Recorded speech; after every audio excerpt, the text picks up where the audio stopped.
হাদিস অনুসারে কোন সদাকার সওয়াব বেশি? অপশন ক, সুস্থ সবল অবস্থায়, খ, যখন মালের লোভ অন্তরে থাকে, গ, যখন দরিদ্রর ভয় থাকে, গ, উপরে সবগুলো।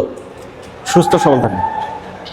সুস্থ সবল অবস্থায়, যখন দরিদ্র হওয়ার ভয় থাকে তখন যদি কেউ দান করে, এটা কি উত্তম না? যখন মালের লোভ অন্তরে থাকে, যখন আমার লোভ থাকে মালের, এই সময় আমি দান করে দিলাম, তাহলে এটা কি উত্তম না? উত্তম। উত্তম। তো উপরে সবগুলো কোনটা নেবেন? উপরে সবগুলো মানে যা বললাম, উপরে সবগুলো। উপরে সবগুলো। কোনটা নেবেন? উপরে সবগুলো। উপরে সবগুলো। যে হাদিস অনুসারে কখন সাদাকার সওয়াব বেশি?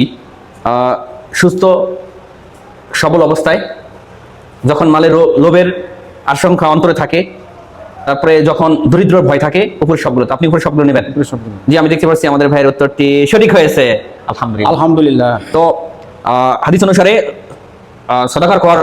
সদাকা করার সওয়াব বেশি এই তিনটে সময়: যখন মালের লোভ থাকে অন্তরে, এবং দরিদ্র হওয়ার, গরিব হওয়ার ভয় থাকে, এবং সুস্থ সবল অবস্থায়। সুস্থ সবল অবস্থায় একজন দান করলো, এবং অন্তরের মালের লোভ থাকলো, এই অবস্থায় একজন দান করলো, এবং মানে আমি দরিদ্র হয়ে যাব, গরিব হয়ে যাব, এর আশঙ্কা থাকে, একজন দান করলো। তো উপরের সবগুলো, তো উত্তর হবে উপরের সবগুলো। এই তিনটে অবস্থায় দান করলে সব বেশি। ঠিক আছে না ইনশাআল্লাহ?